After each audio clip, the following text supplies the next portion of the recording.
Mambo nikimalizia, nataka kusema hivi. PS si mwanasiasa. PS si mwanasiasa. PS ni afisa wa serikali. Na lazima afisa wa serikali achungwe na tumdefend.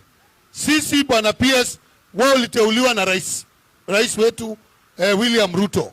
Na ulipoteuliwa, uliteuliwa kwa sababu ya qualifications zako. Wewe kufanya siasa kama mimi, nilienda kwa returning officer akanidhibitisha ndio nisimame.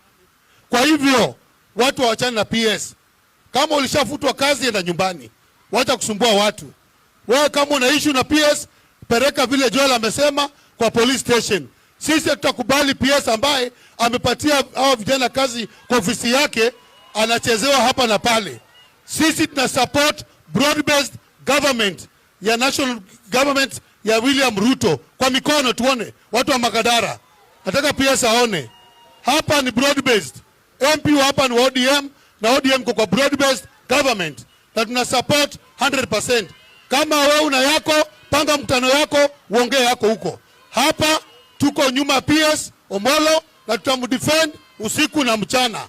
Yesi mwanasiasa na hata ongea. Nimeona hiyo clip ambayo inaendelea huku na kule ya kusema ati PS ana